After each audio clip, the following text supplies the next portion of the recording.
पाण सभई हिन ॻाल्हि खां वाक़िफ़ आहियूं त सॼी सिंध हिन वक़्तु ॿोॾि खां पोइ खंडरनि जो मंज़र ॾिए पई। हर रोड ऐं रस्ता तबाही बर्बादु आहिनि, शहर हुजनि, तोड़े ॻोठ हुजनि, हर जेको आहे पीपल्स पार्टी सिंध हुकूमत सॼे सिंध खे हिन वक़्तु निंधण को छॾे ॾिनो आहे। सिंधी माण्हुनि खे जेको आहे निंधण को छॾे ॾिनो आहे। नौशरो फ़िरोज़ जो ताशफीन आलम जेको आहे DC हितां जो आहे, पर आवाम जो हू DC न लॻंदो आहे, हू लंजार जो जेको आहे ज़ाती ख़ादिम लॻंदो आहे।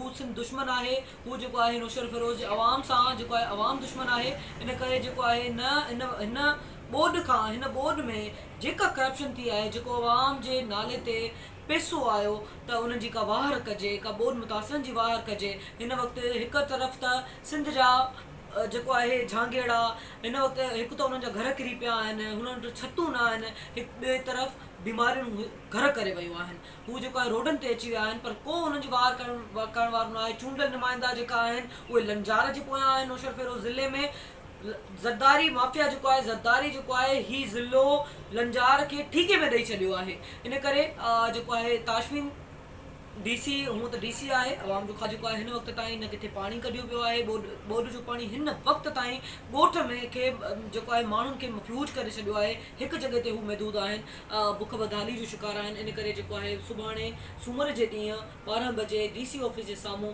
एहतिजाज करण वञी रहिया आहियूं। अवां सभिनी नौशरो फ़िरोज़ वासियुनि खे, थारूशा वासियुनि खे हिन भेण जी इल्तिजा आहे त हुन एहतिजाज में शामिलु थियो ऐं असांजो आवाज़ु बणिजो।